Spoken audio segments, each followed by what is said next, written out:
세계가 한국을 오판했다. 2025년 5월 지금 세계는 전쟁 직전입니다. 인도와 파키스탄 두 핵보유국의 무력 충돌. 상황은 세계 3차 대전 직전까지 치달았고 전 세계는 숨을 죽인 채 이 사태를 지켜봐야 했습니다. 그런데 그 지옥 같은 전장 속에서 험난한 지형과 전자교란을 뚫고 제대로 작동한 무기는 단 하나였습니다. 대한민국의 K9 자주포. 그렇게 자랑하던 중국산 무기들은 줄줄이 불발. 오직 한국산 K9 자주포만이 전세를 뒤집었고 핵전쟁으로 번질 수 있었던 위기를 막아냈습니다. 지금 세계는 묻고 있습니다. 아니, 도대체 한국은 어떤 나라입니까? 그리고 최근 미국 최고의 명문대 하버드에서 있었던 한국에 관한 강의들이 다시 재조명되고 있습니다. 국제안보 전략 분야에서 최고의 권위를 자랑하는 존 메가더 교수. 그의 강의를 지금 시작합니다.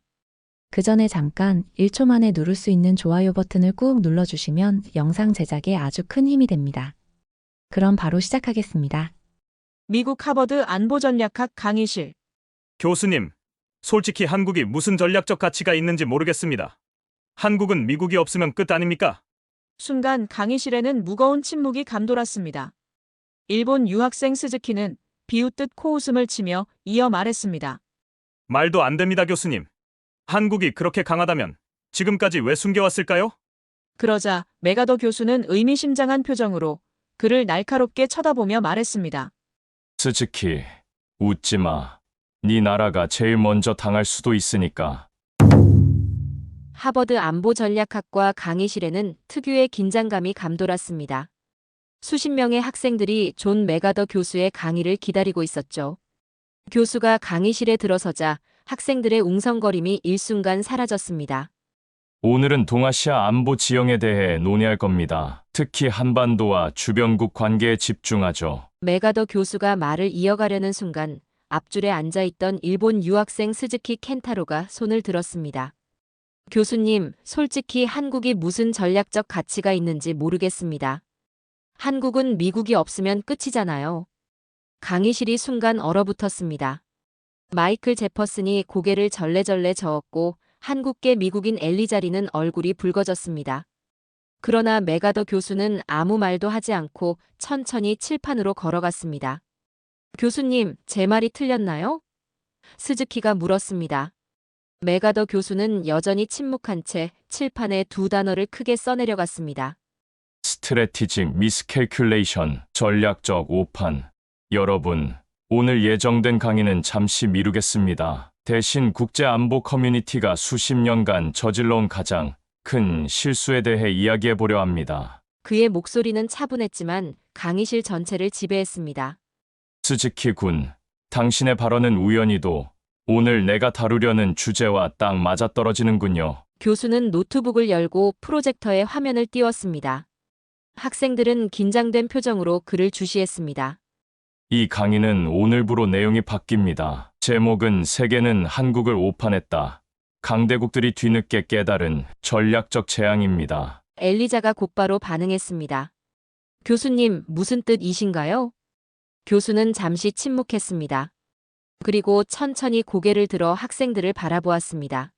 당신들은 모두 국제 안보의 미래를 공부하는 사람들입니다. 하지만 세계 안보 지형을 완전히 바꿔놓을 국가 하나를 지금까지 제대로 보지 못했죠. 한국 말씀이신가요? 마이클이 물었습니다.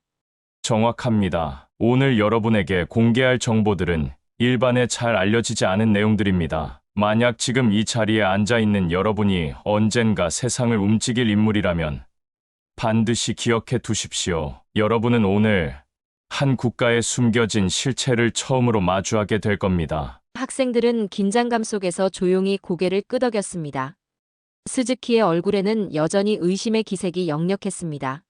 그럼 시작하겠습니다. 우선 여러분이 한국에 대해 알고 있다고 생각하는 모든 것을 잊으세요. 특히 그들의 군사력과 방위산업, 그리고 국가 안보 전략에 관해서는요. 메가더 교수는 화면에 자료를 띄웠습니다. 비밀해제 표시가 있는 문서들이었습니다. 오늘 여러분은 세계가 어떻게 한 국가의 진정한 힘을 완전히 오판했는지 알게 될 겁니다. 그리고 그 오판이 앞으로 국제 질서에 어떤 영향을 미칠지도요. 메가더 교수는 잠시 화면을 응시하다가 학생들을 향해 고개를 돌렸습니다. 그의 표정에는 평소와 다른 긴장감이 역력했습니다. 여러분, 이제 제가 여러분에게 공개할 자료는 극도로 민감한 정보입니다. 제 경력과 신변에 위협이 될 수도 있는 내용이죠. 학생들 사이에서 작은 동요가 일었습니다. 메가더 교수는 노트북의 파일을 클릭했고 곧 러시아어가 섞인 영어 음성이 강의실에 울려 퍼졌습니다. 내 이름은 체르노프, 러시아 해외정보국 소속이다. 이 파일이 공개되면 난 위험해질 것이다. 하지만 세계는 진실을 알아야 한다. 목소리에 약간의 떨림이 느껴졌습니다. 지치고 무거운 톤이었지만 결연한 의지가 담겨 있었습니다.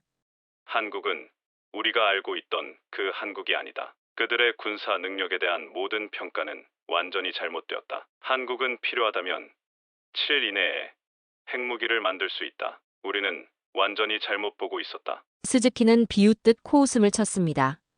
말도 안 됩니다. 한국이 그렇게 강하다면 지금까지 왜 숨겨왔을까요? 메가더 교수는 그를 날카롭게 쳐다보았습니다. 웃지 마. 네 나라가 제일 먼저 당할 수도 있으니까. 녹음은 계속되었습니다. 한국의 방위산업은 겉으로 보이는 것과 전혀 다르다. 그들은 우리에게 보여주고 싶은 것만 보여주었다. 실제 능력은 최소 15년에서 20년까지 앞서 있다. 엘리자의 눈이 커졌습니다. 교수님, 이게 사실인가요? 러시아 정보기관의 평가라면. 사실입니다. 이 녹음은 6개월 전 제 개인 네트워크를 통해 입수했어요. 마이클이 의자에서 몸을 앞으로 기울였습니다. 그렇다면 한국은 왜 이런 능력을 숨겨왔나요? 억제력으로 사용할 수도 있었을 텐데요. 좋은 질문입니다. 체르노프의 설명을 좀 더 들어보죠. 음성 파일이 다시 재생되었습니다. 한국은 일본, 중국, 러시아와 달리 침략의 역사가 없는 국가다. 그들은 1000년 이상 침략을 당해왔을 뿐이다. 이런 역사적 배경이 그들의 전략을 형성했다. 그들은 과시하지 않는다. 필요할 때까지 숨기는 것이 그들의 방식이다. 메가더 교수는 잠시 파일을 멈추고 화면을 전환했습니다. 이번엔 한국의 방위산업 시설들을 보여주는 위성 사진과 도표들이 나타났습니다. 여러분, 이것은 우리가 알고 있던 한국 방위 산업의 규모입니다. 그리고 이것은 교수는 다른 화면으로 전환했습니다. 체르노프가 제공한 실제 추정치입니다. 두 수치 사이에는 엄청난 차이가 있었습니다. 학생들은 충격에 빠진 듯 했습니다. 교수님, 이런 차이가 가능한가요? 어떻게 이런 규모의 산업을 숨길 수 있죠? 엘리자가 물었습니다. 가능합니다. 한국은 민간 기업들과 방위 산업을 교묘하게 연결시켰어요. 삼성, 현대, LG와 같은 기업들이 일반 제품을 만드는 동시에 첨단 무기 시스템 개발에도 참여하고 있습니다. 이건 완벽한 위장이었죠. 스즈키는 여전히 의심스러운 표정이었습니다. 증거가 더 필요합니다. 러시아 정보원 하나의 증언만으로는. 메가더 교수가 미소를 지었습니다. 물론이죠. 지금부터 그 증거들을 하나씩 보여드리겠습니다. 하지만 먼저 체르노프의 경고를 들어보시죠. 녹음이 다시 시작되었습니다. 한국은 이미 우리 모두의 안보 계산을 바꿔놓았다. 그들은 조용히 그러나 확실하게 강대국이 되었다. 그리고 가장 무서운 점은 아무도 그것을 알아차리지 못했다는 것이다. 메가더 교수는 체르노프의 음성 파일을 잠시 멈추고 프로젝터 화면을 전환했습니다. 대형 스크린에는 각종 무기 체계와 군사력 비교표가 나타났습니다. 여러분, 이제부터 제가 보여드릴 자료들은 표면적 수치와 실제 성능 간의 차이를 보여줍니다. 숫자가 전부가 아니라는 것을 명확히 보여주는 사례들이죠. 교수는 먼저 항공기 자료를 클릭했습니다. FA-50 경공격기의 사진이 화면에 떴습니다. 한국의 FA-50은 겉보기에는 경공격기로 분류됩니다. 하지만 실전에서의 성능은 어떨까요? 그는 다른 파일을 열었습니다. 극비 표시가 있는 러시아 공군의 평가 보고서였습니다. 이것은 러시아 공군이 시리아 상공에서 FA-50의 성능을 분석한 보고서입니다. 그들의 결론은 놀랍습니다. FA-50은 미국의 F-16과 거의 동등한 전투 능력을 보여주었고 일부 작전 환경에서는 더 나은 성능을 발휘했습니다. 스즈키가 손을 들었습니다. 교수님, 그건 아무리 봐도 과장된 평가입니다. 단순한 훈련기를 개조한 항공기가 어떻게? 과장이 아닙니다. 교수가 단호하게 말했습니다.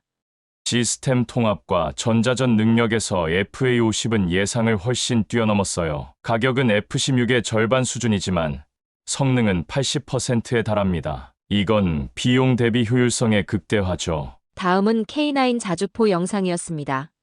실제 전투 상황에서 촬영된 듯한 영상에서 K9은 3분 만에 여러 발의 포탄을 다른 위치에 정확히 착탄시켰습니다. K9 자주포의 발사, 이동, 재발사 시간을 보세요. 3분 만에 위치를 바꾸며 정확한 타격을 가합니다. 이런 신속성은 적의 대포병 레이더를 무력화시키죠. 교수는 계속해서 K2 전차의 기동 능력, KF-21 전투기의 스텔스 성능, 그리고 한국형 미사일 방어 체계의 요격 성공률 등을 보여주었습니다. 모든 자료에는 예상과 실제라는 두 개의 열이 있었고, 실제 성능은 항상 예상을 크게 상회했습니다. 엘리자가 질문했습니다. 교수님, 이런 차이가 나는 이유는 무엇인가요? 좋은 질문입니다. 교수가 대답했습니다.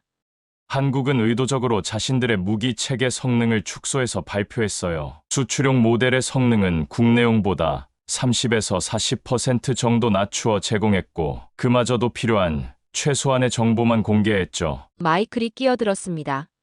그렇다면 실제 성능을 아는 사람은 없었던 건가요? 정확합니다. 러시아 정보요원 체르노프의 보고서를 다시 들어볼까요? 녹음이 재개되었습니다.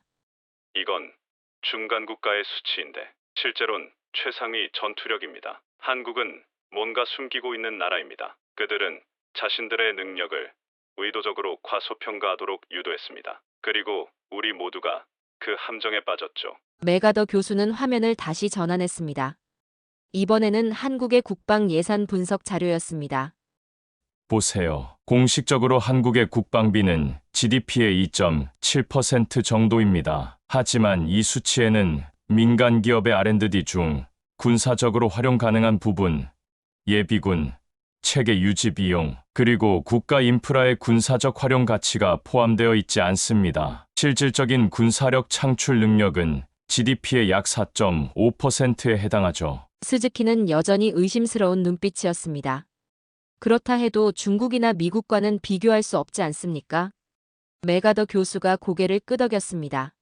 절대적 규모는 물론 차이가 있습니다. 하지만 전략적 효율성은 다른 문제예요. 한국은 비대칭 전력을 극대화했습니다. 적의 약점을 정확히 공략하는 능력, 즉 정밀 타격과 전자전, 네트워크 중심 전쟁에 모든 자원을 집중했죠. 교수는 화면에 새로운 차트를 띄웠습니다. 주요국 군사력 효율성 지수라는 제목이 붙어 있었고, 한국은 놀랍게도 3위를 차지하고 있었습니다. 이것은 투입 자원 대비 전투력 창출 능력을 나타낸 지표입니다. 한국은 이스라엘에 이어 세계 3위를 기록했습니다. 절대적 규모는 작지만 효율성은 최상위권이죠. 메가더 교수는 잠시 학생들의 반응을 살폈습니다.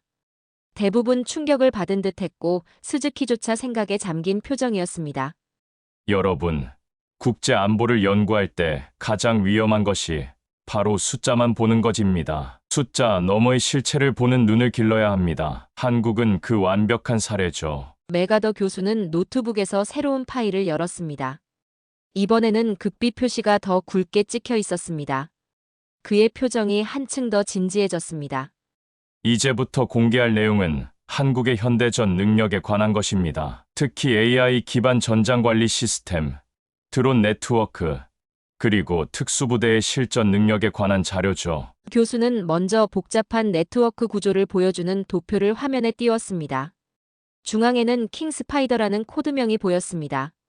이것은 한국이 개발한 AI 기반 실시간 지휘 체계입니다. 기존의 C4I 시스템과는 차원이 다른 능력을 갖추고 있죠. 이 시스템은 전장의 모든 요소를 실시간으로 연결하고 수천 개의 변수를 동시에 분석해 최적의 작전 방안을 제시합니다. 다음 화면에는 시뮬레이션 영상이 나타났습니다. 가상의 전투 상황에서 킹스파이더 시스템이 적의 동향을 예측하고 대응책을 제시하는 장면이었습니다. 이 시스템은 과거 전투 데이터와 적국의 전술 패턴을 학습했습니다. 실전에서는 적의 다음 행동을 약 78% 정확도로 예측할 수 있죠. 미국의 유사 시스템보다 약 15% 높은 수치입니다. 엘리자가 놀란 표정으로 물었습니다. 어떻게 그런 높은 정확도가 가능한가요?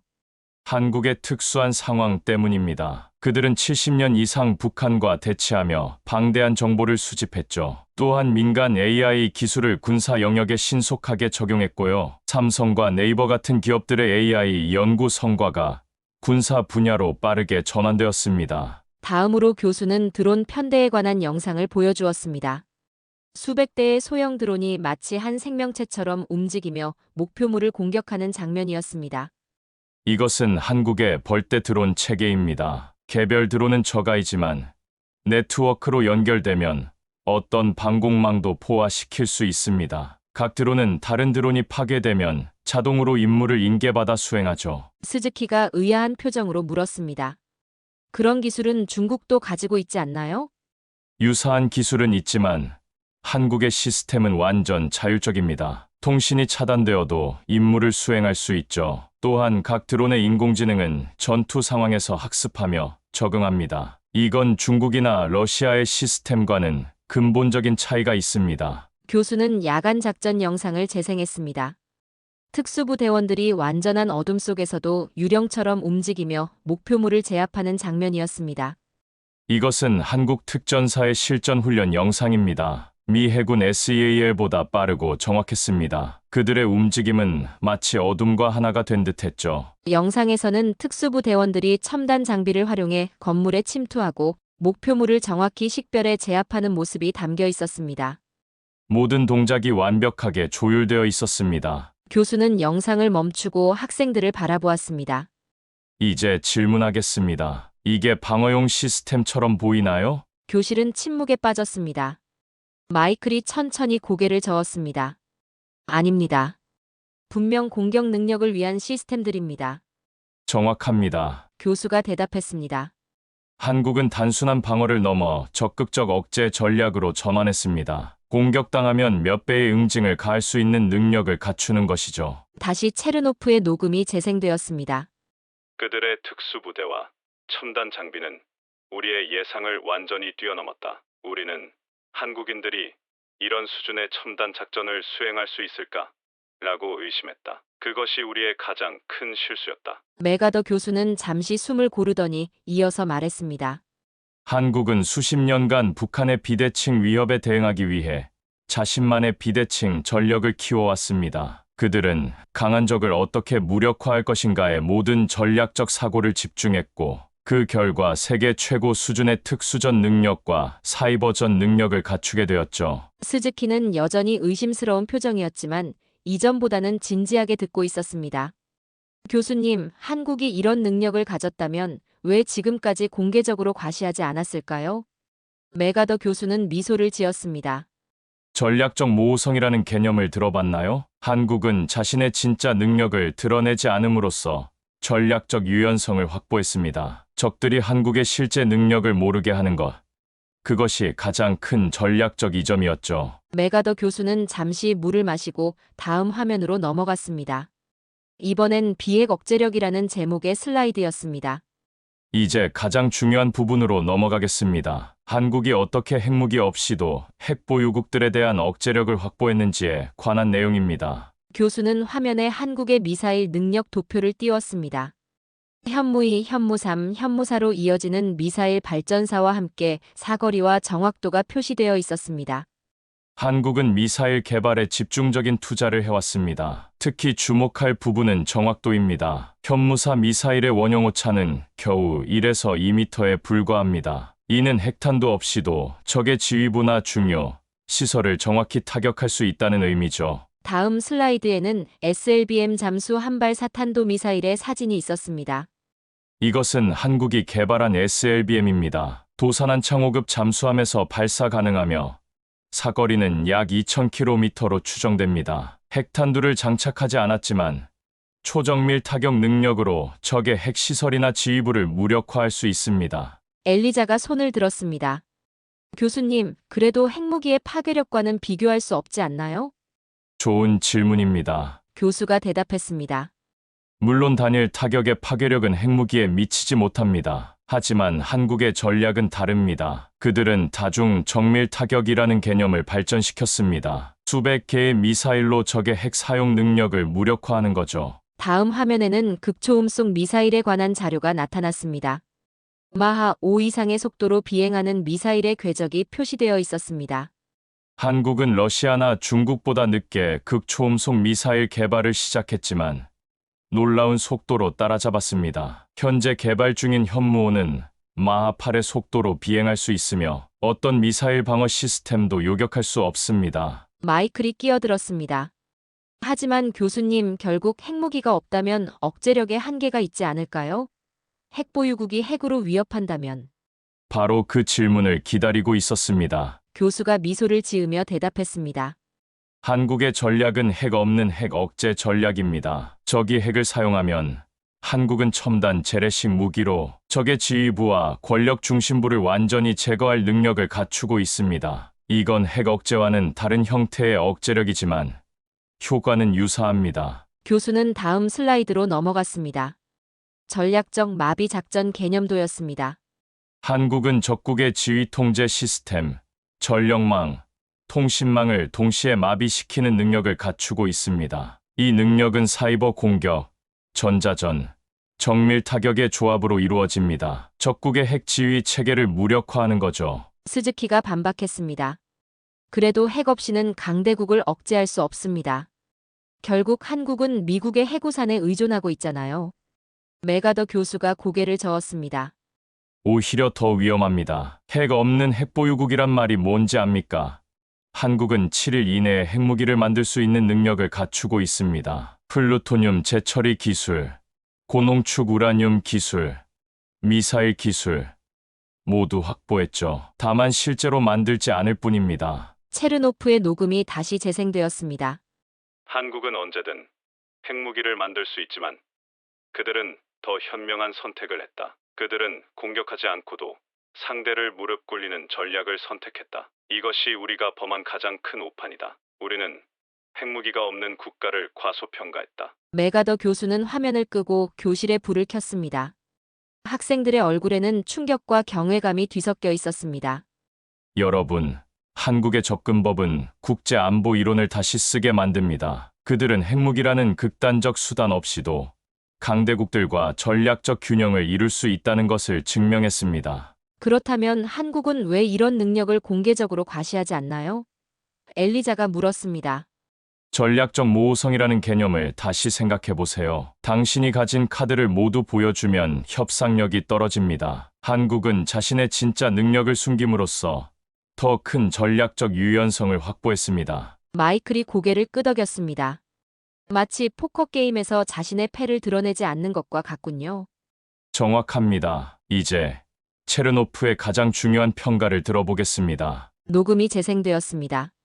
한국은 세계 최초로 비핵 억제의 새로운 모델을 확립했다. 그들은 핵무기 없이도 핵 보유국을 억제할 수 있다는 것을 증명했다. 이것은 앞으로 세계 안보 질서를 완전히 바꿀 수 있는 새로운 패러다임이다. 메가더 교수는 다시 노트북을 열고 화상회의 프로그램을 실행했습니다. 화면 속에 한 여성이 나타났습니다. 금발의 날카로운 눈빛을 지닌 그녀는 어딘가 긴장된 표정이었습니다. 여러분, 이분은 마르첼라 브젠스카입니다. 폴란드의 저명한 국제분쟁 전문 기자죠. 지난 3년간 한국의 군사 문화를 취재해왔습니다. 마르첼라, 당신의 경험을 학생들과 나눠주시겠어요? 마르첼라는 고개를 끄덕이며 말을 시작했습니다. 약간의 동유럽 억양이 느껴졌습니다. 안녕하세요. 하버드 학생 여러분. 제가 처음 한국에 도착했을 때 저는 단지 또 다른 미국 동맹국을 취재하러 간다고 생각했습니다. 하지만 제가 목격한 것은 완전히 다른 세계였습니다. 그녀는 잠시 물을 마시고 계속했습니다. 가장 놀라웠던 것은 한국 사회에 스며든 군사 문화였습니다. 대학생들을 만났는데 그들 대부분이 군복무를 마친 상태였고 그들의 군사적 지식과 인식이 충격적이었습니다. 미국이나 유럽 학생들과는 완전히 달랐죠. 마르첼라의 화면이 바뀌며 사진들이 나타났습니다. 예비군 훈련장에서 훈련 중인 청년들의 모습, 전술 토론을 하는 장면들이었습니다.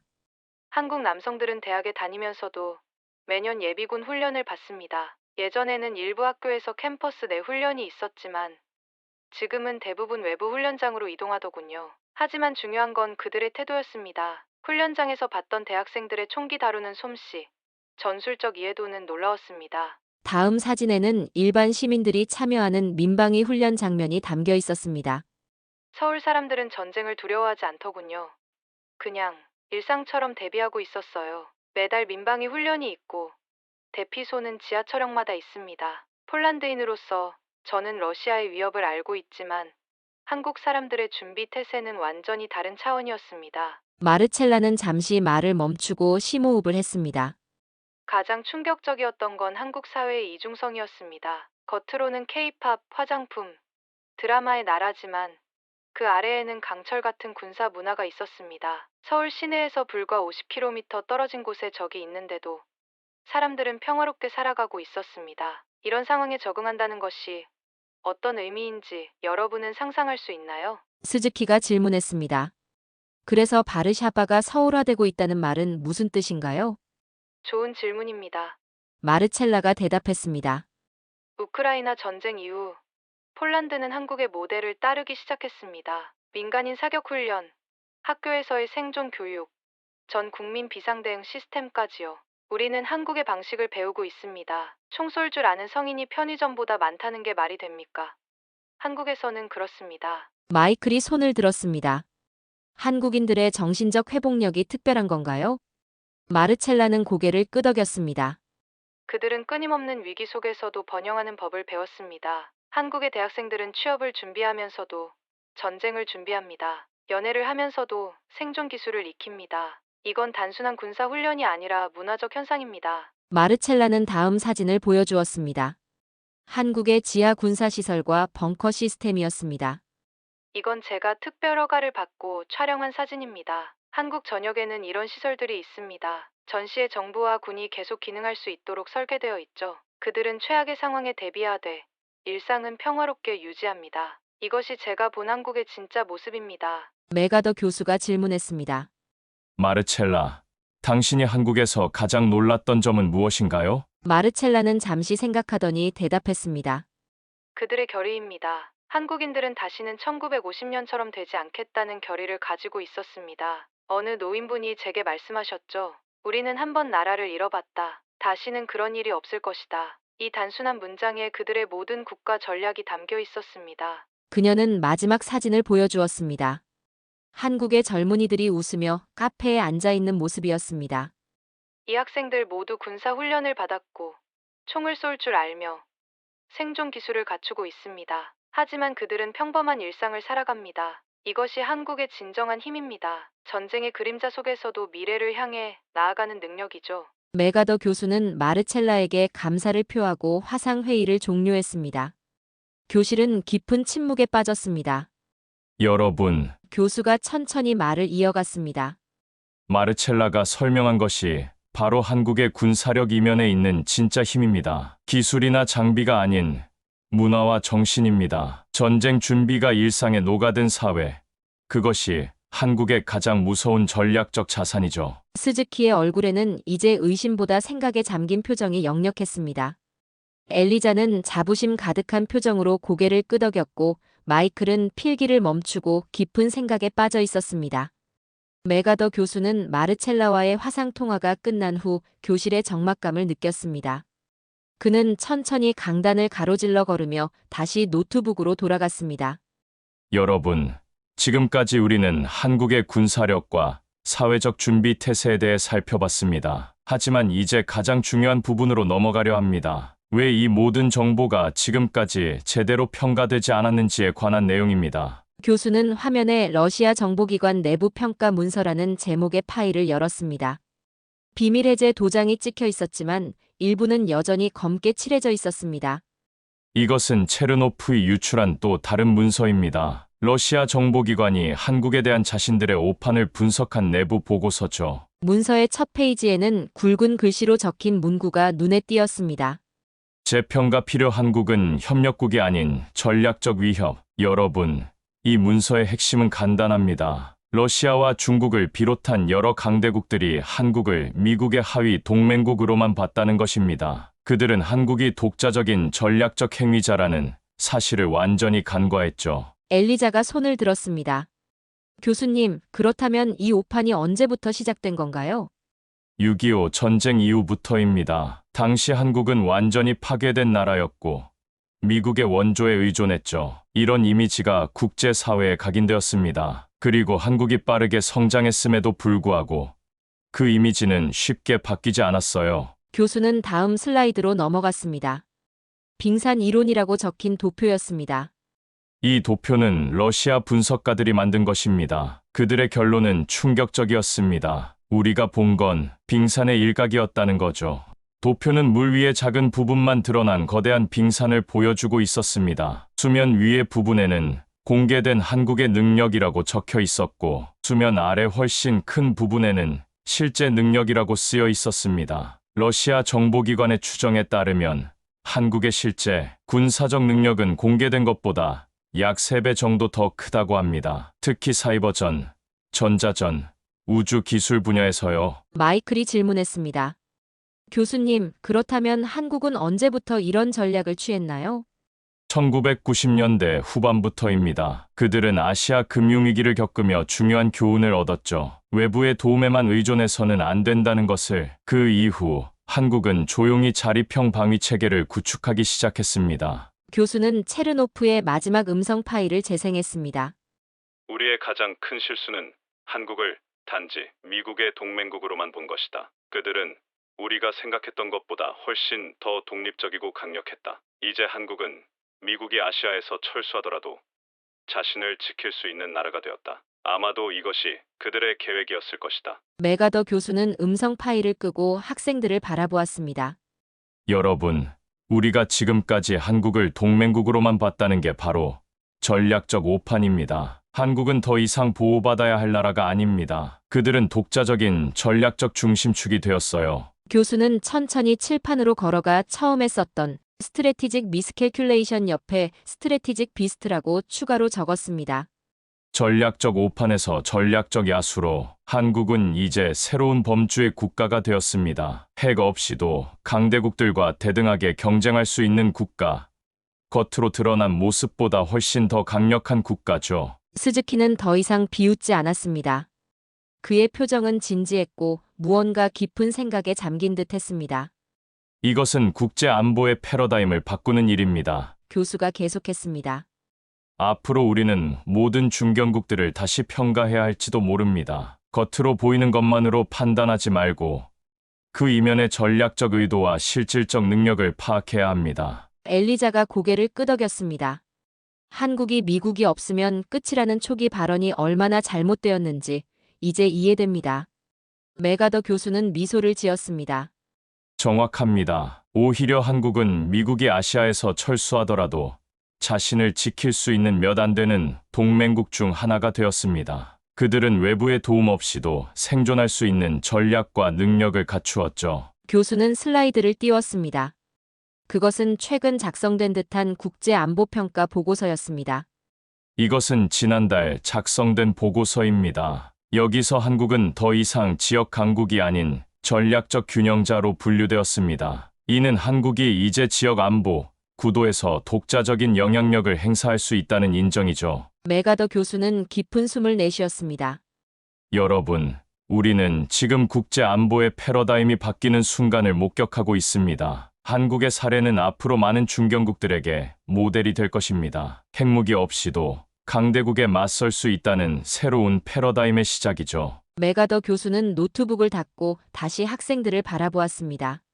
이제 마지막 결론으로 넘어가겠습니다. 지금까지 우리는 한국의 군사력, 전략, 사회적 준비 태세, 그리고 국제사회의 오판에 대해 살펴봤습니다. 하지만 가장 중요한 질문이 남아 있습니다. 왜 한국은 이 모든 것을 숨겼을까요? 교실에는 긴장감이 감돌았습니다.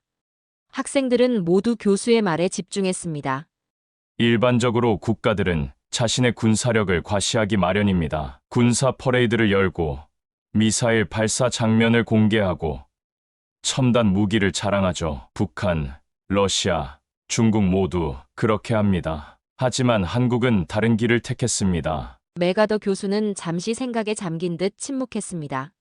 그들은 침묵하고 있었습니다. 필요 없었으니까요. 한국의 침묵은 준비가 안 돼서가 아니었습니다. 그냥 보여줄 필요가 없었을 뿐입니다. 마이클이 질문했습니다.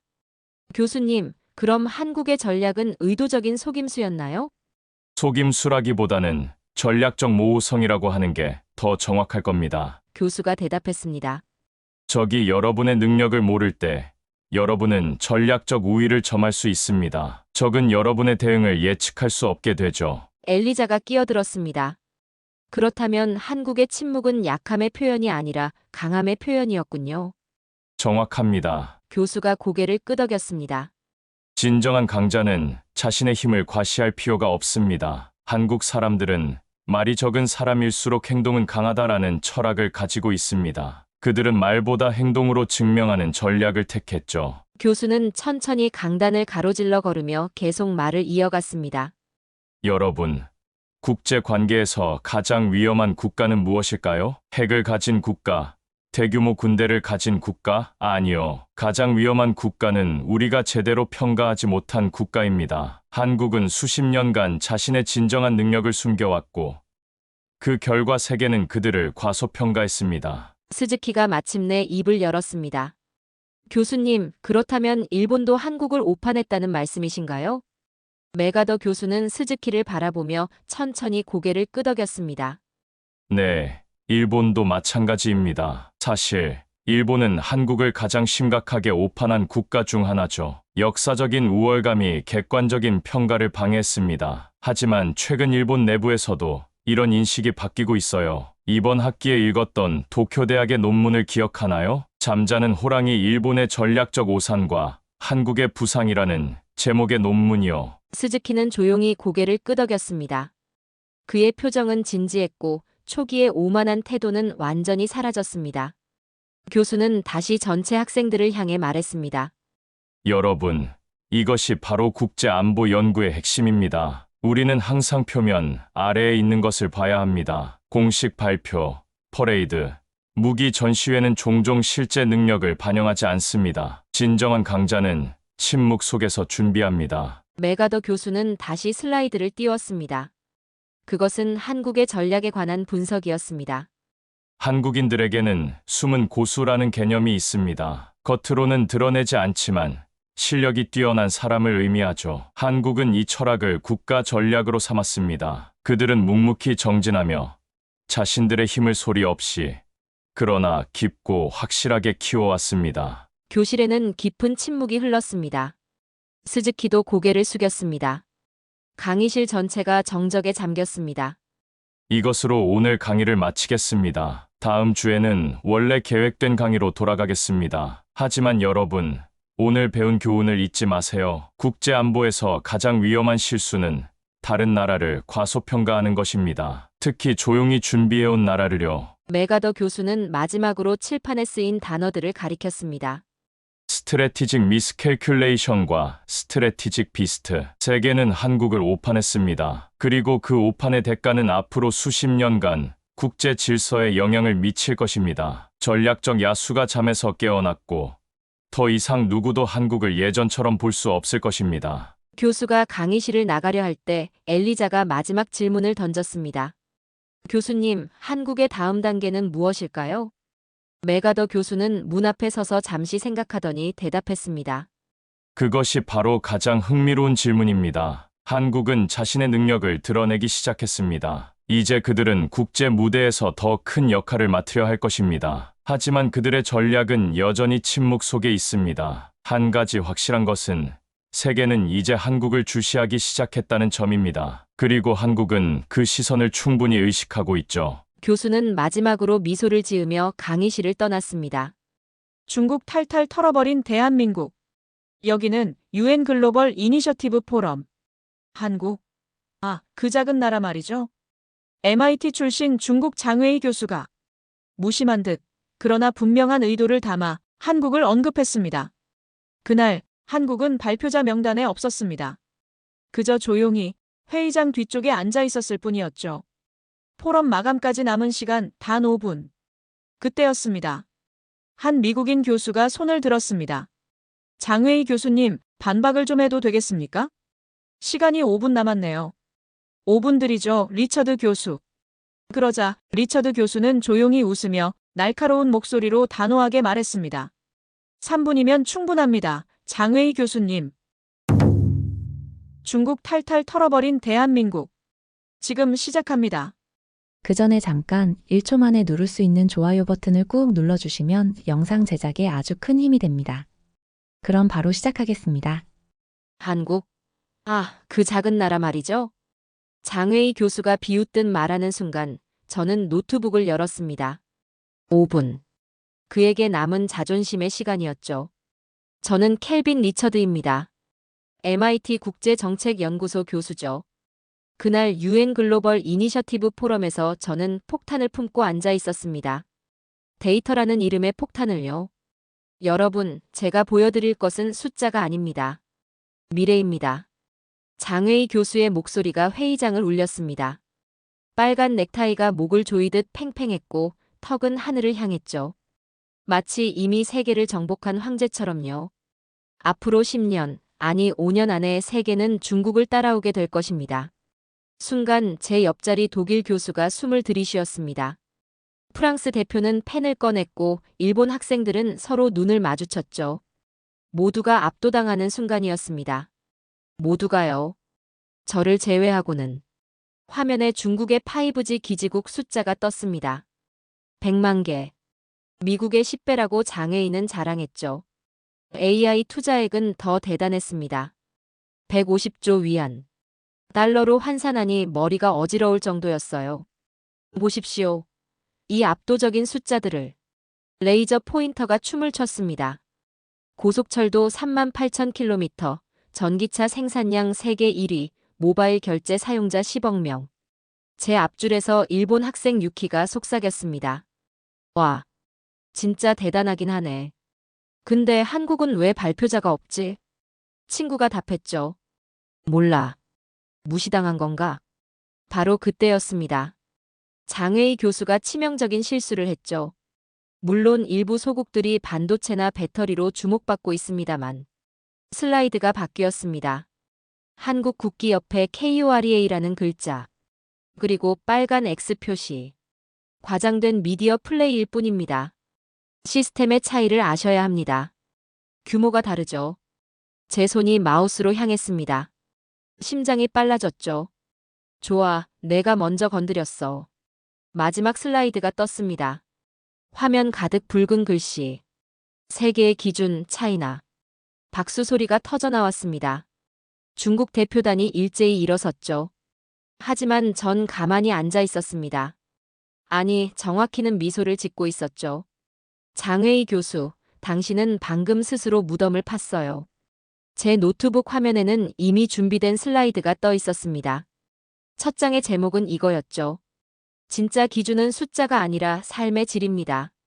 사회자가 물었습니다. 질문이나 의견 있으신 분? 제가 손을 들었습니다. 장회의 교수와 눈이 마주쳤죠. 그는 자신만만하게 웃고 있었습니다. 아직 모르는 거죠. 자신의 오만함이 어떤 결과를 가져올지. 네, 미국의 리처드 교수님. 저는 천천히 일어섰습니다. 회의장이 조용해졌죠. 장 교수님, 혹시 서울의 수돗물 드셔보셨나요? 장회의의 눈썹이 올라갔습니다. 갑자기 왜 물 얘기를? 아, 그러시군요. 그럼 제가 보여드릴 게 있습니다. 제 첫 번째 슬라이드가 화면에 떴습니다. 그 순간 회의장 분위기가 바뀌기 시작했죠. 제 첫 슬라이드가 뜨자 장회의 교수의 표정이 일그러졌습니다. 잠깐, 리처드 교수. 지금 제 발표에 태클을 거시는 겁니까? 저는 미소를 지었죠. 아니요, 교수님 말씀을 더 풍성하게 해드리려는 겁니다. 특히 과장된 미디어 플레이라고 하신 부분 말이죠. 장회의가 팔짱을 꼈습니다. 붉은 넥타이가 더 붉어 보였죠. 좋습니다. 들어보죠. 하지만 5분 이상은 곤란합니다. 3분이면 충분할 겁니다. 제 화면에 뜬 건 서울 시민이 공원에서 수돗물을 마시는 사진이었습니다. 옆에는 수질 데이터가 실시간으로 업데이트되고 있었죠. 중국에서는 수돗물을 끓여 드시죠? 베이징도 상하이도 선전도 마찬가지입니다. 그런데 서울 시민들은 수도꼭지에서 바로 마십니다. 앱으로 실시간 수질까지 확인하면서요. 장웨이가 코웃음을 쳤습니다. 물. 지금 중국의 미래를 논하는 자리에서 물 얘기를 하시는 겁니까? 네, 물입니다. 가장 기본적인 것이죠. 시민의 일상을 보여주는. 청중들이 웅성거렸습니다. 독일 교수가 고개를 끄덕였고 프랑스 대표는 휴대폰을 꺼내 뭔가를 검색하기 시작했죠. 장웨이가 목소리를 높였습니다. 리처드 교수. 우리는 14억 인구를 먹여 살리고 있습니다. 서울. 겨우 1000만이 안 되는 도시 아닙니까? 규모가 다릅니다. 아, 규모 말씀이시군요. 저는 다음 슬라이드로 넘겼습니다. 그럼 이건 어떻습니까? 한국의 건강보험 시스템입니다. 5천만 전 국민이 단일 보험으로 커버됩니다. 미국인인 제가 봐도 부럽더군요. 화면에 뜬 건 한국의 의료비 청구 시스템이었습니다. 병원에서 진료받고 5분 만에 보험 처리가 끝나는 과정을 보여주는 인포그래픽이었죠. 중국도 의료 개혁 중이시죠? 14억을 단일 시스템으로 묶으셨나요? 장웨이의 얼굴이 붉어졌습니다. 우리는 단계적으로. 아, 그러니까 아직이군요. 일본 학생 유키가 손을 들었습니다. 저 죄송한데요. 제가 작년에 한국에서 교환학생을 했거든요. 병원에서 맹장 수술을 받았는데 300만 원짜리가 30만 원이 되더라고요. 일본인인 저도 혜택을 받았습니다. 장웨이가 주먹을 쥐었습니다. 그건 작은 나라니까 가능한 겁니다. 우리는 세계 최대 고속철도망을 가지고 있고. 맞습니다. 중국 고속철도는 정말 대단하죠. 저는 진심으로 인정했습니다. 그리고 다음 슬라이드를 띄웠죠. 그런데 한국 KTX는 와이파이가 무료입니다. 전 구간에서요. 그리고 지연율이 0.1% 미만이죠. 중국은 어떤가요? 청중석에서 웃음이 새어나왔습니다. 프랑스 교수가 크게 고개를 끄덕였죠. 작년에 베이징, 상하이 고속철 탔는데 와이파이 없어서 고생했어요. 장웨이가 테이블을 쳤습니다. 이건 공정한 비교가 아닙니다. 한국은. 그가 말을 더듬었습니다. 저는 기다렸죠. 한국은 그저 미국의 동맹국일 뿐입니다. 독자적인 시스템이 없어요. 바로 그 순간, 제가 기다리던 순간이었습니다. 독자적 시스템이 없다고요? 다음 슬라이드. 삼성과 SK 하이닉스의 메모리 반도체 점유율 그래프가 떴습니다. 전 세계 메모리 반도체의 70%를 한국이 만듭니다. 교수님 주머니 속 화웨이 폰에도 한국 메모리가 들어있을 겁니다. 장웨이가 주머니에 손을 넣었다가 멈췄습니다. 그리고 전기차 배터리요? 교수님이 자랑하신 중국. 전기차 절반 이상이 LG 에너지 솔루션과 SK온 배터리를 씁니다. 심지어 테슬라 상하이 공장도요. 회의장이 술렁이었습니다. 중국 대표단이 서로 수군거렸죠. 장웨이가 자리에서 벌떡 일어났습니다. 그래서 뭐가 어떻다는 겁니까? 부품 몇 개 만든다고 시스템을 주도한다고 할 수 있습니까? 부품 몇 개요? 저는 웃음을 참을 수 없었습니다. 교수님, 두뇌 없는 몸이 움직일 수 있나요? 기억 없는 두뇌가 생각할 수 있고요. 무슨 말장난을. TSMC가 두뇌를 만든다면 삼성과 하이닉스는 기억을 만듭니다. 중국이 아무리 AI를 외쳐도 그 AI는 한국의 메모리 없이는 작동하지 않아요. 장웨이의 얼굴이 새파랗게 질렸습니다. 하지만 그는 포기하지 않았죠. 한국이 사라져도 세계는 돌아갑니다. 하지만 중국이 없다면? 그 순간 저는 가장 강력한 카드를 꺼냈습니다. 정말 그럴까요? 그럼 2019년 일본의 한국 반도체 소재 수출 규제 때 무슨 일이 있었는지 아십니까? 화면에 그래프가 떴습니다. 한국 수출 규제 직후 폭락한 일본 소재 기업들의 주가였죠. 일본이 한국을 압박하려 했지만 결국 자기들이 더 큰 손해를 봤습니다. 왜일까요? 한국이 없으면 그들의 소재도 쓸모 없어지니까요. 독일 교수가 손을 들었습니다. 리처드 교수 말이 맞습니다.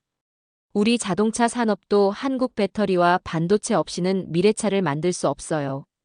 일본 학생도 거들었죠. 소니 플레이스테이션도 삼성 SSD 없으면 못 만듭니다. 장웨이 교수는 말을 잃었습니다. 하지만 저는 아직 시작도 하지 않았죠. 교수님, 진짜 한국의 힘을 보여드릴까요? 회의장 분위기가 완전히 바뀌었습니다. 장웨이 교수는 여전히 서 있었지만 아까의 당당함은 사라졌죠. 저는 조용히 물었습니다. 교수님, 서울의 밤거리를 걸어보신 적 있으신가요? 장웨이가 인상을 찌푸렸습니다. 갑자기 왜 관광 얘기를? 아니요, 안전 얘기입니다. 다음 슬라이드를 띄웠습니다.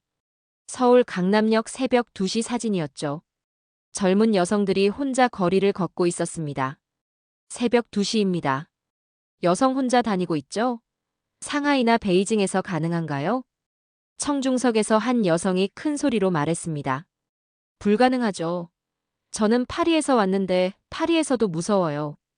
근데 서울은 정말 안전하더라고요. 장웨이가 반박했습니다. 중국도 치안이 좋습니다. CCTV가 도시 전체를. 네, 중국 CCTV 많죠. 감시용으로요. 제가 끼어들었습니다. 하지만 한국은 다릅니다. 시민을 감시하는 게 아니라 보호하는 시스템이죠. 게다가 새로운 화면이 떴습니다. 스마트폰 앱 화면이었죠. 한국 여성들은 안심이 앱을 씁니다. 위험할 때 버튼 하나로 경찰에 신고가 되고 GPS로 위치가 전송됩니다. 작년 한 해 이 앱으로 구조된 사람이 3,000명이 넘습니다. 일본 학생 유키가 또 손을 들었습니다. 맞아요. 제 한국 친구들도 다 쓰더라고요. 일본에도 이런 거 있었으면. 장웨이가 주먹을 불끈 쥐었습니다. 그런 사소한 것들로. 사소하다고요? 제 목소리가 차가워졌습니다. 시민의 안전이 사소한 겁니까? 그럼 이건 어떻습니까? 다음 슬라이드. 한국의 응급의료 시스템이 나타났습니다. 한국은 응급환자가 발생하면 평균 7분 안에 구급차가 도착합니다. 그리고 스마트폰 앱으로 가장 가까운 응급실 현황을 실시간으로 볼 수 있죠. 병상이 있는지 의사가 대기 중인지까지. 독일 교수가 감탄했습니다. 오 마이 갓. 우리나라도 이런 시스템이 필요해요. 작년에 베를린에서 구급차 기다리다가 1시간 걸렸거든요. 장웨이가 테이블을 내리쳤습니다. 됐습니다. 인정하죠. 한국이 몇 가지 잘하는 게 있다고. 하지만 그게 다입니까? 우리는 우주정거장을 만들고 있습니다. 우주정거장이요? 저는 미소를 지었습니다. 훌륭하죠. 그런데 교수님, 우주에서도 카카오톡 됩니까? 청중들이 웃음을 터뜨렸습니다. 농담이 아닙니다. 한국은 지하철 터널 안에서도 산꼭대기에서도 심지어 비행기 안에서도 인터넷이 됩니다. 전 국민이 초고속 인터넷으로 연결되어 있죠. 화면이 바뀌었습니다. 세계 인터넷 속도 순위였죠. 한국이 압도적 1위였습니다. 인터넷 속도만이 아닙니다. 한국은 전 세계에서 유일하게 지하철 전 구간 5G가 터지는 나라죠. 교수님이 자랑하신 중국 5G, 베이징 지하철에서는 어떤가요? 장웨이의 얼굴이 점점 어두워졌습니다. 우리도 곧이요? 한국은 이미 10년 전부터 지하철에서 와이파이를 무료로 제공했습니다. 프랑스 교수가 고개를 저었습니다. 파리 지하철은 아직도 전화도 잘 안 터져요. 한국이 부럽네요. 저는 계속했습니다. 그리고 이걸 보세요. 새로운 슬라이드가 떴습니다. 할머니가 스마트폰으로 병원 예약을 하는 모습이었죠. 한국의 70대 노인 스마트폰 사용률은 80%가 넘습니다. 디지털 소외계층이 거의 없다는 뜻이죠. 중국은 어떤가요? 농촌 지역 노인들이 위챗페이로 결제할 수 있나요? 장웨이가 말을 더듬었습니다. 그건 시간이 필요한 문제입니다. 맞습니다. 시간이 필요하죠. 하지만 한국은 이미 도착했습니다. 저는 결정타를 날렸습니다. 교수님이 말씀하신 시스템의 차이요. 맞습니다. 확실히 다르죠. 중국은 정부가 시민을 이끌지만 한국은 시민이 나라를 이끕니다. 회의장이 조용해졌습니다. 그때 한 미국인 교수가 말했죠. 흥미로운 지적입니다. 실제로 한국의 시민주도 혁신은 놀라워요. 코로나19 때도 그랬죠. 순간 제 머릿속에 번뜩 떠오른 게 있었습니다. 아, 코로나19. 교수님, 중국이 코로나 발원지였죠? 그때 초기 대응이. 장회의가 버럭 소리쳤습니다. 그건 논란이 있는 문제입니다. 네, 그렇죠. 하지만 논란이 없는 건 한국의 대응입니다. 다음 슬라이드를 띄웠습니다. K방역의 성과였죠. 확진자 동선 공개, 선별진료소, 생활치료센터. 모두 한국이 처음 만든 시스템입니다. 그리고 이걸 전 세계가 따라했죠. WHO도 인정했고요. 독일 교수가 크게 고개를 끄덕였습니다. 맞아요. 우리도 한국 모델을 연구했습니다. 특히 투명한 정보 공개가 인상적이었죠.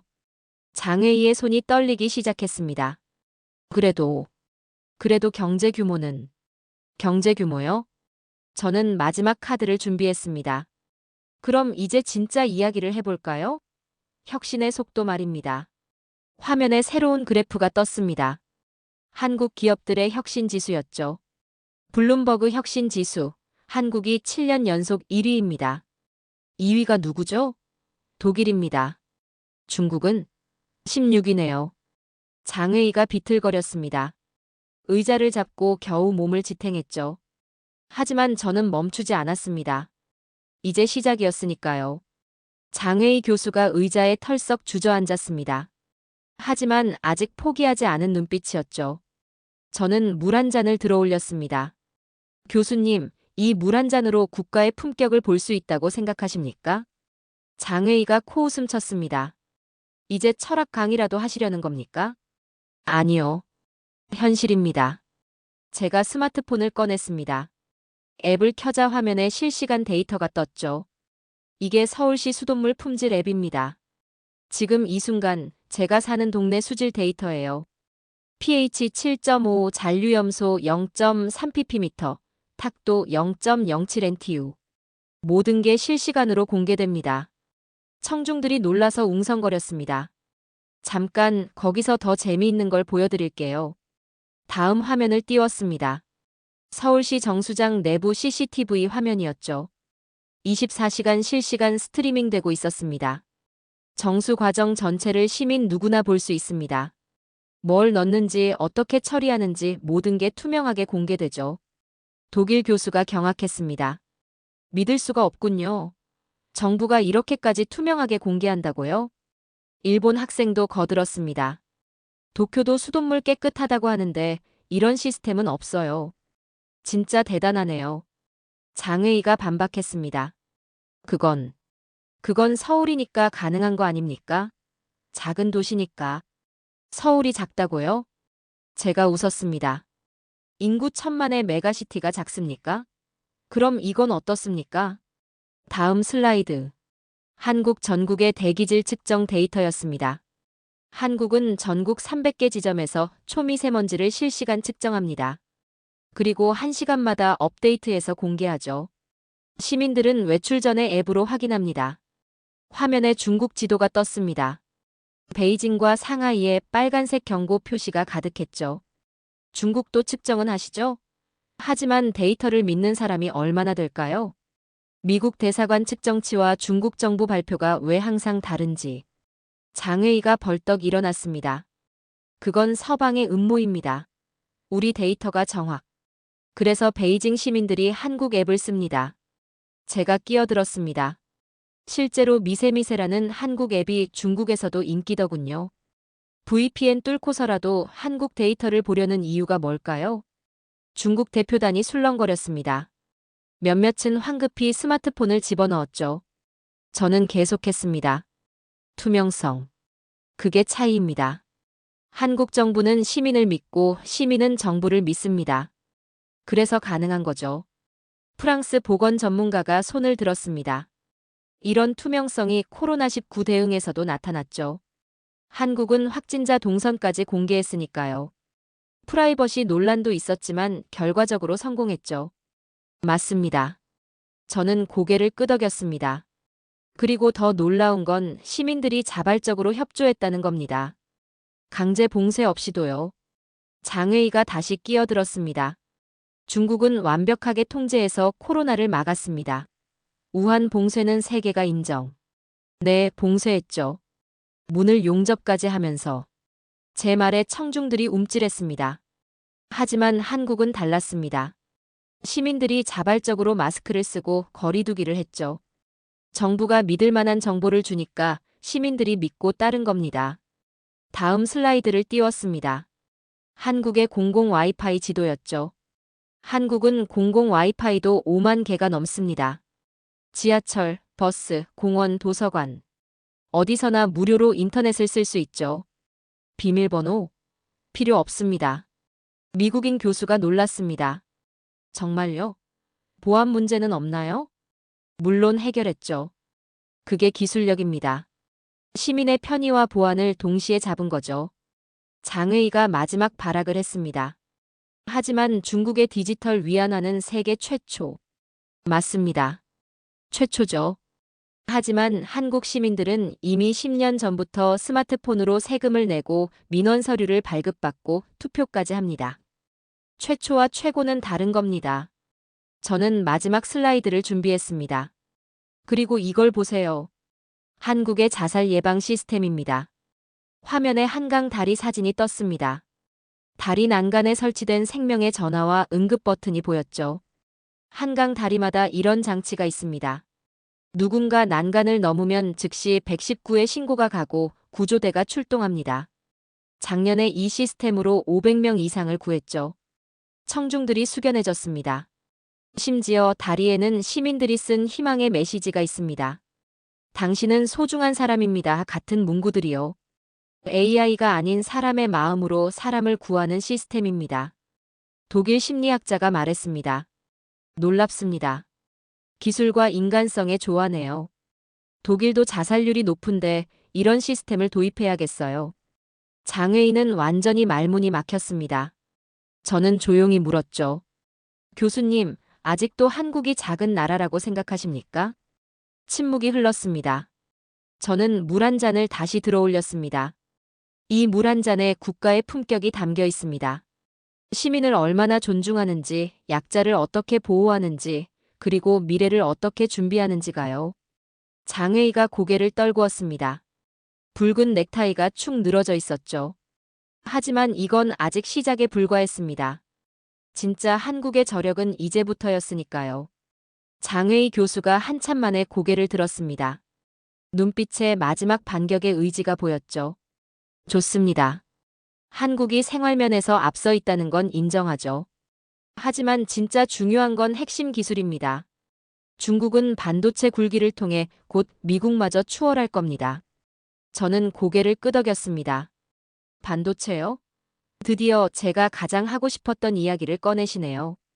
화면을 바꿨습니다. 거대한 두뇌 이미지가 떴죠. 맞습니다. TSMC가 두뇌를 만든다면 삼성과 하이닉스는 기억을 만듭니다.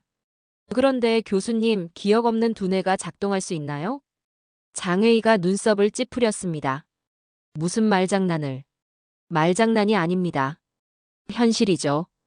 다음 슬라이드. 전 세계 메모리 반도체 시장 점유율 그래프가 나타났습니다.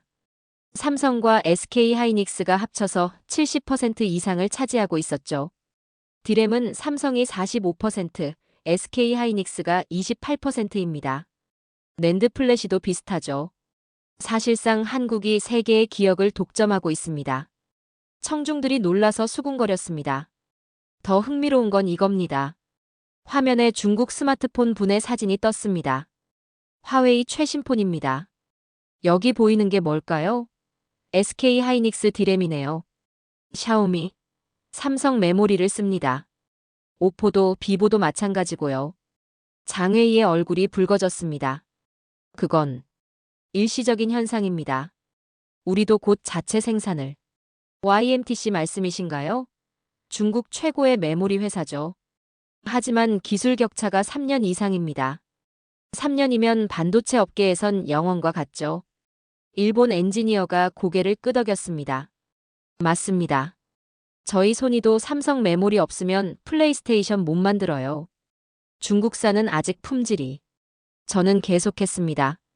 그리고 이건 단순한 부품 이야기가 아닙니다. 미래 산업의 핵심이죠. 새로운 이미지가 떴습니다. AI 서버팜이었죠. 챗 GPT 아시죠?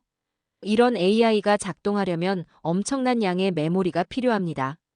HBM이라는 초고속 메모리인데 전 세계에서 오직 삼성과 SK 하이닉스만 양산하고 있습니다.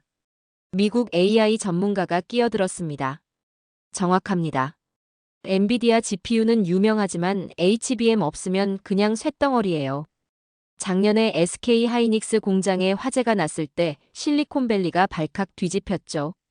장웨이가 테이블을 쳤습니다. 하지만 중국도 AI 칩을 개발하고 있습니다. 바이두, 알리바바 모두. 네, 개발하고 있죠. 하지만 저는 치명적인 그래프를 띄웠습니다. 중국 AI 칩들도 결국 한국 메모리를 씁니다. 자체 메모리로는 성능이 안 나오니까요. 바이두의 쿨룬 칩도 SK 하이닉스 HBM을 쓰고 있죠. 청중들이 웃음을 터뜨렸습니다. 중국의 자존심도 결국 한국에 의존하고 있다는 아이러니예요. 장웨이가 필사적으로 말했습니다. 그래도 중국은 전체 반도체 생산량에서 잠깐만요. 제가 손을 들었습니다. 양보다 질이 중요하지 않을까요? 중국이 만드는 건 대부분 저사양 칩입니다. 28나노 이상의 구식 공정이죠. 하지만 삼성은 3나노를 양산하고 있습니다. 기술 격차가 10년은 넘어요. 독일 교수가 설명을 보탰습니다. 자동차로 비유하면 중국은 대량의 경차를 만들고 한국은 벤츠와 포르쉐를 만드는 격이군요. 정확한 비유입니다. 저는 다음 슬라이드로 넘어갔습니다. 그리고 더 중요한 게 있습니다. 특허입니다. 화면에 반도체 특허 순위가 떴습니다. 삼성이 압도적 1위였죠. 삼성전자는 미국 특허청 등록 기준 5년 연속 2위입니다. 1위는 IBM이고요. 중국 기업은 10위 안에도 없습니다. 특히 차세대 메모리 분야에서는 삼성이 특허의 40% 이상을 보유하고 있죠. 일본 학생이 손을 들었습니다. 그런데 교수님, 일본이 한국의 소재 수출을 규제했을 때 한국이 힘들어하지 않았나요? 좋은 질문입니다. 2019년 일이죠. 저는 미소를 지었습니다. 일본이 불화수소 등 세계 품목을 규제했습니다. 그런데 결과가 어땠죠? 한국은 1년 만에 국산화에 성공했고 오히려 일본 소재 기업들이 매출 급감으로 울상을 지었습니다. 장웨이가 반박했습니다.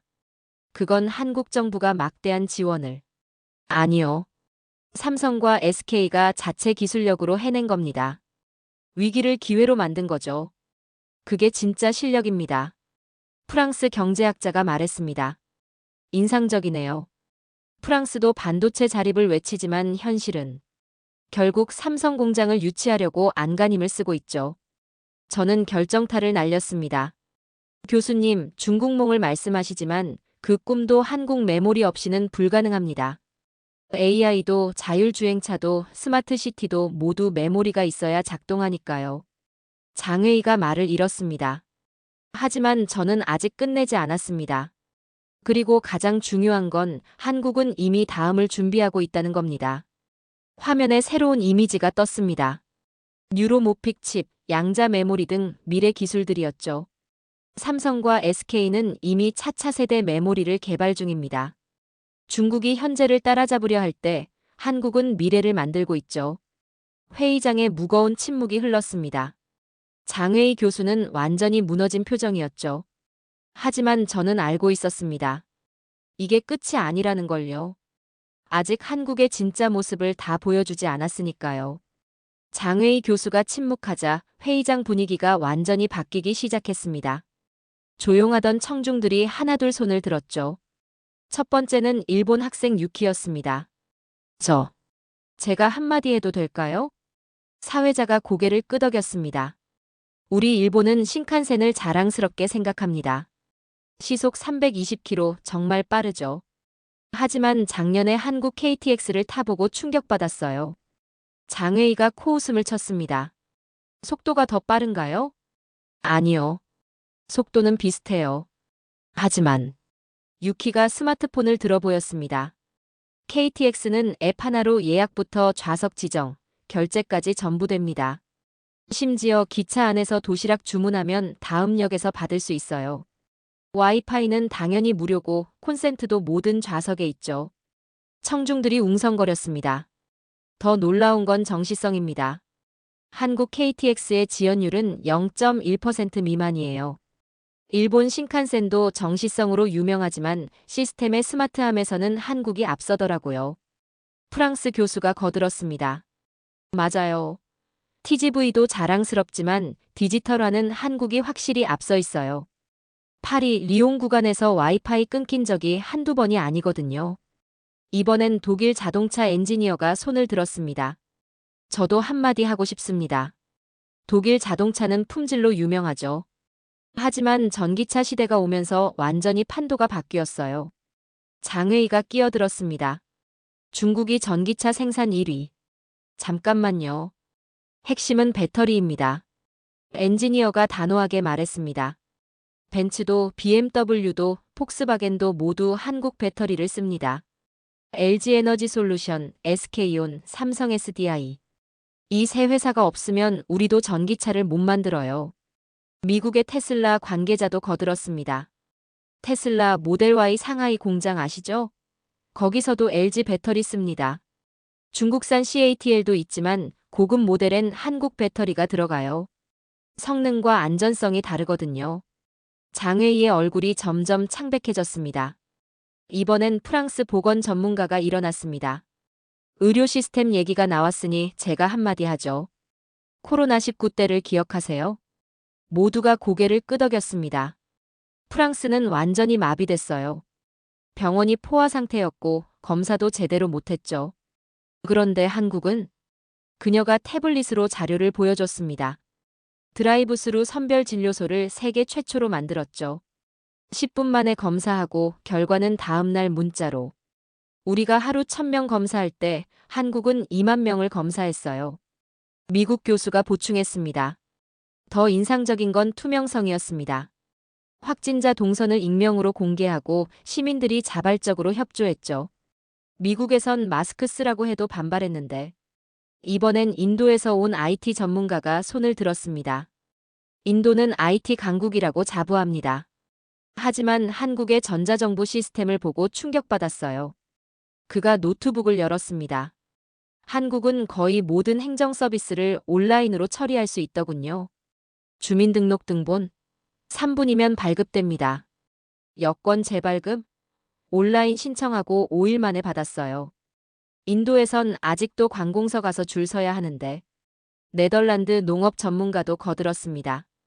한국의 스마트팜도 놀라워요. 최근에 경기도 수직 농장을 방문했는데 AI가 온도와 습도를 자동 조절하고 로봇이 수확까지 하더군요. 네덜란드도 농업 선진국이지만 한국의 디지털 융합은 정말 인상적이었습니다. 장회의가 가까스로 입을 열었습니다. 그래도 중국의 시장 규모는? 시장 규모요? 이번엔 싱가포르 금융 전문가가 끼어들었습니다. 한국의 1인당 GDP는 이미 3만 5천 달러를 넘었습니다. 중국은 1만 2천 달러 정도죠. 시장이 크면 뭐합니까? 국민 개개인이 잘 살아야죠. 호주에서 온 교육 전문가도 한마디 했습니다. 한국의 교육열은 유명하죠. 비판도 많지만 결과는 놀랍습니다. 피사 국제학력평가에서 항상 최상위권이고 특히 디지털 리터러시는 세계 1위예요. 장회의가 더듬거렸습니다. 하지만 사교육 문제가 맞습니다. 문제도 있죠. 하지만 한국은 그것도 해결하려 노력합니다. 최근엔 AI 교육 플랫폼으로 교육 격차를 줄이고 있더군요. EBS 온라인 클래스는 정말 훌륭했어요. 이번엔 브라질 환경 전문가가 일어났습니다. 한국의 폐기물 처리 시스템도 대단합니다. 서울의 재활용률은 66%가 넘어요. 우리 상파울루는 18%인데 음식물 쓰레기도 100% 자원화한다고 하던데 정말인가요? 제가 고개를 끄덕였습니다. 맞습니다. 한국은 1995년부터 쓰레기 종량제를 시작했고 이제는 AI가 쓰레기를 자동 분류하는 기술까지 개발했죠. 마침내 러시아 우주공학자가 손을 들었습니다. 우리 러시아는 우주 강국입니다. 하지만 최근 한국의 누리호 발사를 보고 놀랐어요. 독자 기술로 우주 발사체를 만들었더군요. 게다가 다음 계획은 달 착륙선이라고요? 청중들이 술렁거렸습니다. 10년 전만 해도 상상도 못했을 일이죠. 이제 한국도 우주클럽의 정식 회원입니다. 회의장은 이제 완전히 한국 이야기로 가득 찼습니다. 각국 대표들이 앞다퉈 한국의 우수 사례를 공유했죠. 장회의 교수는 완전히 너클 잃은 표정이었습니다. 시작할 때의 오만함은 온데간데 없었죠. 사회자가 말했습니다. 흥미롭네요. 오늘 한국 발표자는 없는데 가장 많이 언급된 나라가 한국이군요. 바로 그때 저는 마지막 카드를 꺼낼 준비를 했습니다. 진짜 한국의 저력을 보여줄 시간이었죠. 회의장은 이제 한국 이야기로 가득했습니다. 장회의 교수는 의자에 깊숙이 몸을 묻고 있었죠. 하지만 저는 아직 끝내지 않았습니다. 여러분이 말씀해 주신 것처럼 한국의 진짜 힘은 숫자가 아닙니다. 시스템이죠. 저는 새로운 슬라이드를 띄웠습니다. 서울의 밤거리 CCTV 영상이었죠. 이 CCTV를 보세요. 범죄 예방용이라고 생각하시겠지만 실제로는 다릅니다. 화면이 확대되자 CCTV에 적힌 문구가 보였습니다. 안전기가 스카우트라고 적혀 있었죠. 혼자 귀가하는 여성이 불안하면 이 CCTV 앞에서 손을 흔듭니다.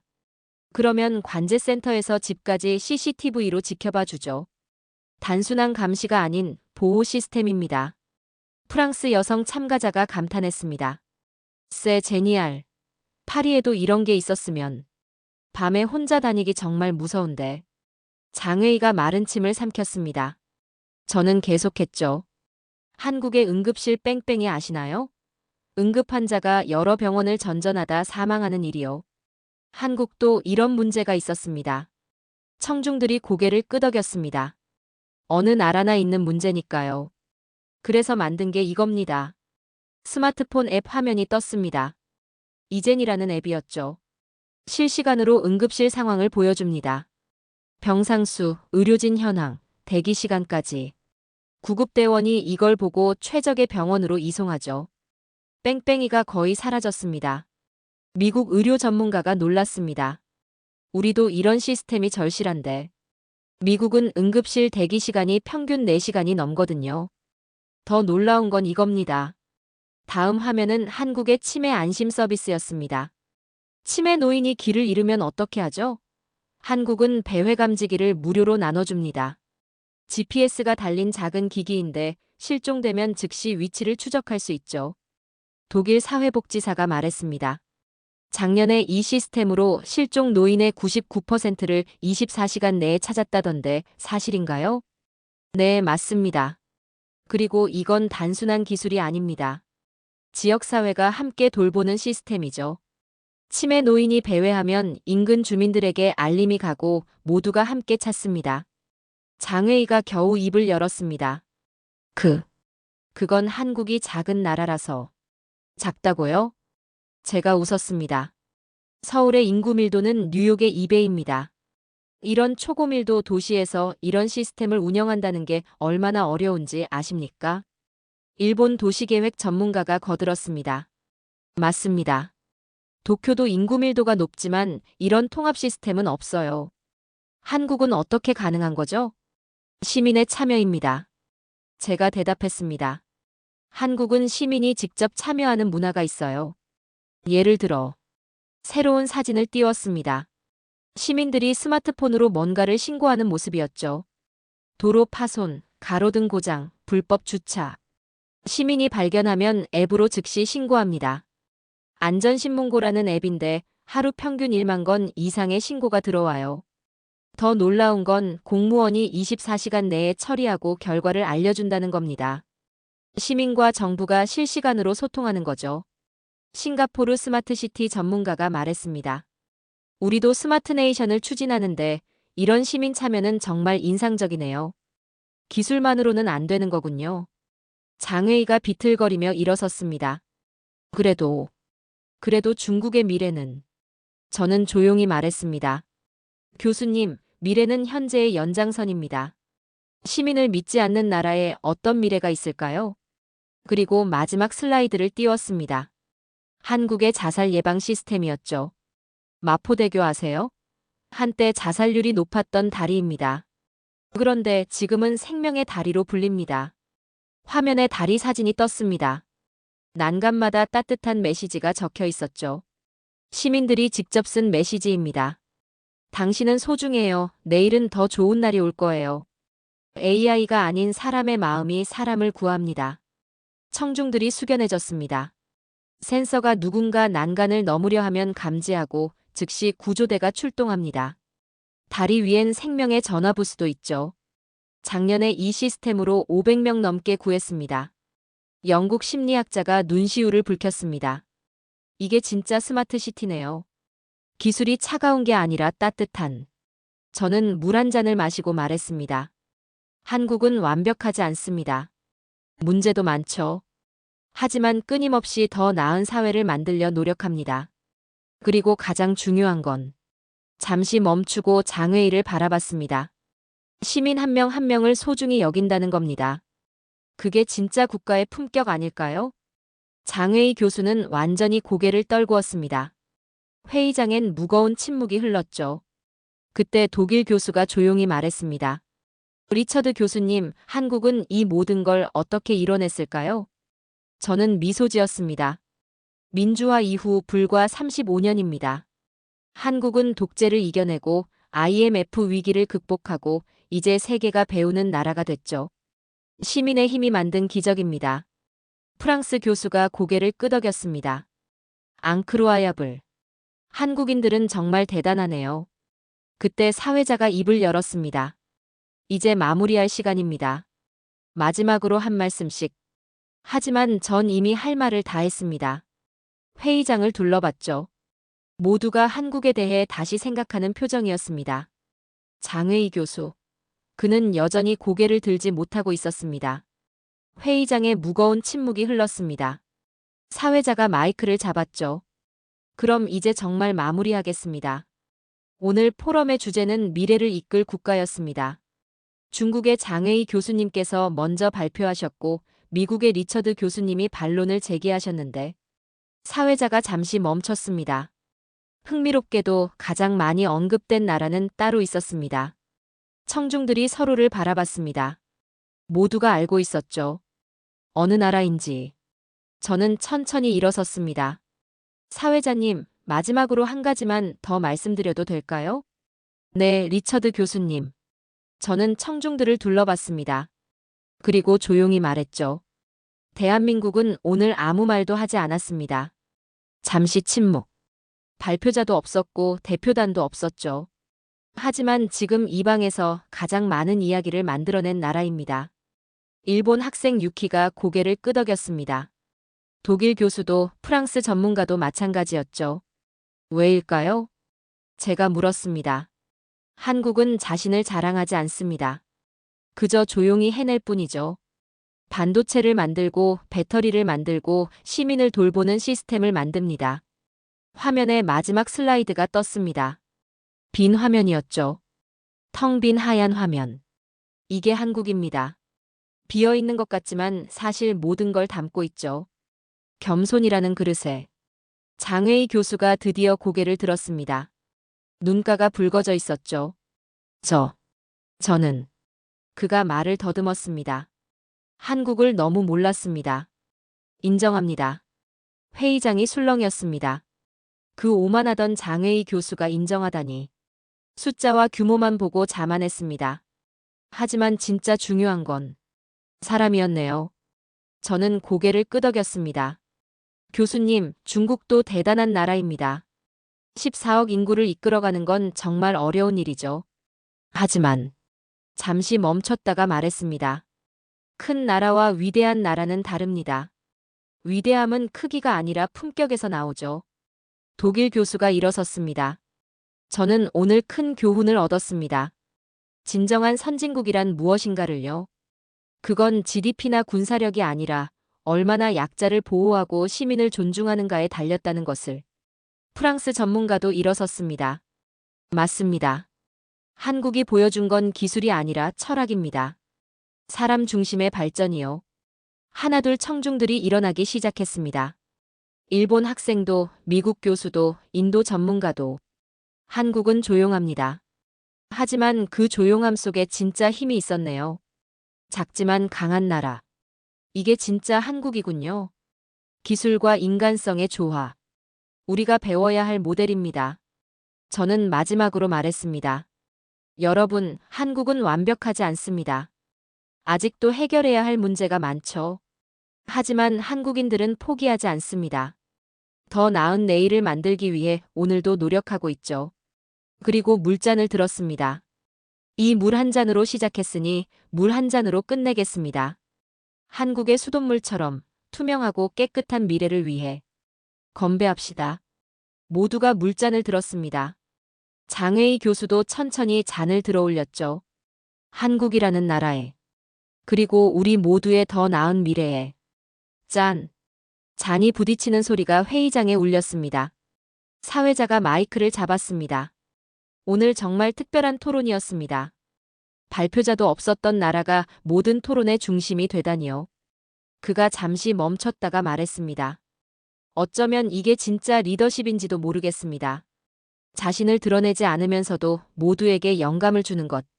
그게 바로 한국이 보여준 모습이니까요. 박수가 터져나왔습니다. 처음엔 조용했지만 점점 커졌죠. 마침내 우레와 같은 박수가 회의장을 가득 채웠습니다. 저는 청중들을 바라봤습니다. 모두의 눈빛이 달라져 있었죠. 한국이라는 나라를 다시 보게 된 눈빛이었습니다. 장혜희 교수가 제게 다가왔습니다. 리처드 교수님, 감사합니다. 제게 큰 가르침을 주셨어요. 교수님도 감사합니다. 덕분에 한국의 진짜 모습을 보여줄 기회가 생겼으니까요. 우리는 악수를 나눴습니다. 회의장을 나서면서 저는 생각했죠. 오늘 한국은 단 한마디도 하지 않았다. 하지만 모든 걸 말했다. 밖에는 저녁 노을이 아름답게 퍼져 있었습니다. 마치 한국이라는 나라처럼 조용하지만 찬란하게. 누군가 제 어깨를 두드렸습니다. 일본 학생 유키였죠. 교수님, 혹시 다음에 한국 가실 때 저도 데려가 주실 수 있나요? 이번엔 제대로 보고 싶어요. 저는 웃으며 고개를 끄덕였습니다. 물론이죠. 함께 가시죠. 진짜 한국을 보러. 그렇게 국제전략정책 컨퍼런스는 끝났습니다. 하지만 한국이라는 나라에 대한 이야기는 이제 시작이었죠. 조용한 나라가 세계를 움직인 날. 그날을 저는 영원히 기억할 것입니다. 어떤 나라는 떠들었고 어떤 나라는 침묵으로 증명했다. 그리고 세계는 그 침묵에 고개를 숙였다. 오늘 영상 어떠셨나요? 우리는 그저 작은 나라라고 생각했습니다. 강대국의 틈바구니 속 겨우 버티는 나라라고요. 하지만 이제 우리는 알아야 합니다. 세계는 한국을 오판했고 그 대가를 치르고 있습니다. 한국은 전쟁을 원하지 않지만 언제든 전쟁에 대비해왔습니다. 핵이 없다고요? 그 대신 더 정교한 기술과 더 단단한 결속력을 갖추었습니다. 한국은 조용했습니다. 하지만 조용히 전략적 맹수 스트러티직 비스트가 되어 있었습니다. 침묵은 약함이 아니라 준비였고 겸손은 두려움이 아니라 자신감이었습니다. 총 쏠 줄 아는 대학생이 있는 나라. 국방비 효율 세계 최상위 국가. 핵 없는 핵보유국으로 불리는 전략 국가. 그게 바로 대한민국입니다. 만약 지금 이 영상을 보시고 가슴 한켠이 뜨거워졌다면 그건 우리가 이 나라를 진심으로 사랑하고 있기 때문일 겁니다. 지금 이 순간 세계는 조용히 무언가를 깨닫고 있습니다. 한국은 더 이상 작지 않다. 그리고 누구도 함부로 넘볼 수 없다. 여러분의 구독과 좋아요는 더 많은 사람들에게 이 이야기를 전하는데 큰 힘이 됩니다. 댓글로 여러분이 느낀 대한민국의 진짜 힘을 남겨주세요. 우리는 아직 다 보여주지 않았습니다. 다음 영상에서는 또 하나의 숨겨진 진실로 찾아뵙겠습니다. 흐름을 따르던 나라에서 흐름을 바꾸는 나라로. 한국이 없으면 세계가 멈춥니다. 오늘의 사연은 여기까지입니다. 지금까지 감동테라스 저는 소희였습니다. 오늘도 우리 구독자님들의 가정에 따뜻한 행복이 가득하시길 진심으로 바라겠습니다. 긴 영상 끝까지 시청해주셔서 정말 감사합니다. 내일 더 좋은 이야기로 찾아뵙겠습니다. 감사합니다.